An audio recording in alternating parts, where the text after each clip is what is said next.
The cattle prod thing was my idea. But it wasn't a cattle prod. It was the one that shoots in you and lights you up like a freaking Christmas tree. That's the one I wanted. That was my idea, because if you beat me, you have to like put 50,000 volts through me. But for some reason, they didn't want to do that. Hence, the goofy-looking cattle prod. But I wanted him to shoot the barbs in me and light me up. So just a little FYI that I don't know if I've told anybody, but that's the true story. I'm still pissed off. Because that was my birthday. Let's go to that straight away before we talk about anything else with WCW. It's the big thing that everybody talks about is the loss of the streak that happened, and it was Kevin Nash at Starrcade, and people seem to either be talking about the fact that it's Kevin Nash, or they talk about the fact that it was the cattle prod. Can you talk a little bit about what your mindset was about being a guy who's kind of new in the wrestling business? You've got this unbelievable popularity and streak, and it's going to come to an end. I mean, it's going to come to an end at some point, but what was your feelings about it? The reason, I think the main reason why they chose to do what they did was that they thought the popularity and they thought the steam that I had gained was waning. They thought that, people didn't care anymore, the chants were getting, less loud, and they thought it was time for a change. At that point in my career, I'm a worker. I don't give opinions as far as direction of storylines. That's not my job. That's not what I get paid to do. I show up and I do what they tell me to do. Most of the time. It wasn't my place to really give an opinion there.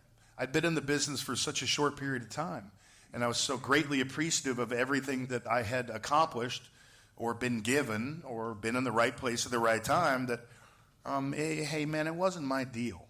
There are guys that have been in that business for 20 years, and who the hell is this Goldberg guy that, gets all the best of everything within 6 months of him getting in the business? Who the hell does he think he is, wanting not to lose? So I mean, it wouldn't have come off. It wouldn't have come off very well. So I sat back and I did my thing, and I thought that all good things must come to an end, or all good things must have a bump in the road. And it's not about how high you get; it's about how high you get up after you fall down. So the streak defined me in a little bit, but it didn't really explain the entire situation. I didn't really need. I mean, the streak was cool because it was organic. It was something that wasn't planned. Nobody had any clue. It was they hadn't okay. This is telling you a little bit about the future that they forecast for my character. Universal Studios. We did dark matches down there, and I think it was my first dark match ever. And Jody Hamilton, the guy who ran the power plant at the time, obviously Dwayne Bruce did. He was the lead trainer, but Jody Hamilton was at the front, and I come up and they introduced the guy I'm wrestling, a guy named Manny Fernandez, and he asked me, he says, "So what do you want us to call you?" I said, "Well, what do you mean?" He goes, "What's your name?" And I said, "Goldberg." He goes, No, what's your wrestling name?" And I said, "Well, call me the Hybrid."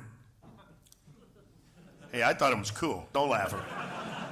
I thought it was cool because, a hybrid. I was a little bit of this, a little bit of that. I was Mike Tyson. I was Joe, I was Howie Long. I was John Matuzak, and I was a wrestler at the same time. And I could do martial arts. And so he looks at me and he says, "You can't be the hybrid because what if we do merchandise?" I said, "Merchandise? What is that? There's no way that I'm ever going to have a shirt. I mean, I'm just, here to do my thing, and I don't foresee that happening." And he goes, "Oh, the hell with it. Call you Goldberg." He says, "What's your finish?" I said, "Well, what do you mean? What's a finish?"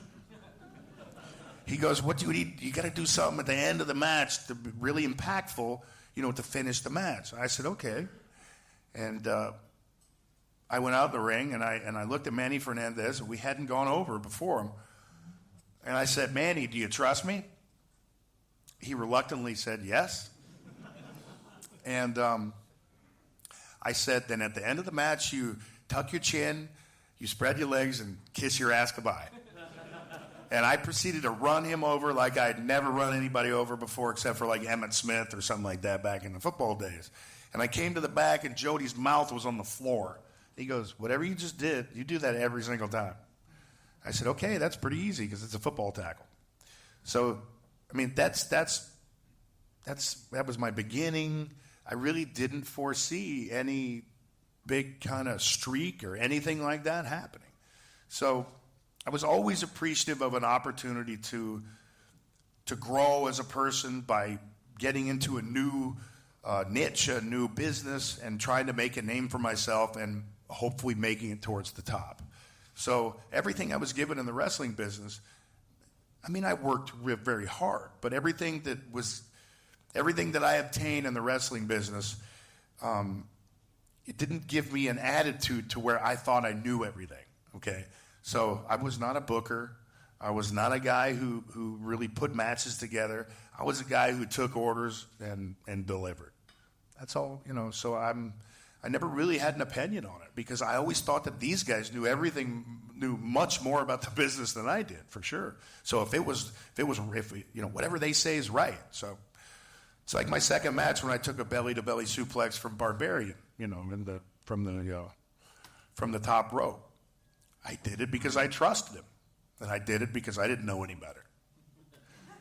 But after Bischoff yelled at me, I never did it again. And you start off this character, and it's Smash Mouth and all that. And when we were thinking about what we're going to call this tour, You're Next seemed like the apt title. So how did you come up with the catchphrase of who's next, you're next? It's a really long story, and I don't know if it's believable, but it's actually a very short story, and it's so ridiculously stupid that you guys aren't even going to think it's real. I'm at a Mexican restaurant. I'm in San Bernardino, California, with my brother and the executive producer of the show called The Love Boat. Anybody ever heard of that? Okay. So prior to us ordering, he looks at me and he says, do you have a catchphrase? I said, catchphrase? Why do I need a catchphrase? What's that? He goes, you need something people can identify with you. When you call people out, you got to say something. If you want shirts, you got to have something that's going to go on the shirt, right? And all of a sudden, there's an awkward silence. And the waitress comes over, and she says, what does she say again? No, she said, who's next? I said, there it is. It's that simple. Honest to God. I was the Mike Tyson of wrestling, black boots, black tights, short socks, black gloves, came out and smashed people. Period. End of story. I don't talk. I don't say anything. Who's next seemed to be very, very appropriate. And then you're next, and then all that kind of stuff. But it was very simple, simplistic idea, simplistic character, yet quite violent. What was the hardest part of getting into wrestling and going to WCW and being so high profile so quickly? I'd see one of the hardest parts was within my brain. It was hard for me to mentally grasp that I had gone from one of the most violent sports on the planet, professional football, to wearing my underwear and act like I'm beating people up on national television. So that was tough for me. It really was. Everybody in Georgia knew me from playing in college, University of Georgia. They knew me from the Atlanta Falcons. So, hey, there's Goldberg. Why is he wrestling in the run around? That was one of the toughest things. Another thing that was coming up with a character wasn't that tough because I wanted to do something that would make me proud. I wanted to do something that could continue the hard work that I had that I had done prior for 20 years. I knew mixed martial arts was on the cusp of being the biggest thing out there. So I tried to combine, a lot of ideals. The 300-pound defensive lineman was some dude who could, kick your face off, who knew judo moves, who knew submissions, who could, low kick with the best of them, and all that kind of stuff. I think the real hardest part was taking the competition element out of it, because everything I've done in my life, I've competed I've tried to at the highest level. And I had to switch my competition mode to the development of the character, the development of moves, not the one-on-one confrontation with that person standing across the ring, because that would be kind of awkward. That would be just like Glory or Pride or UFC. And you can't do that, not in that business. So it was kind of hard to make the transition from one of the most violent sports in the world to one that's fictitious.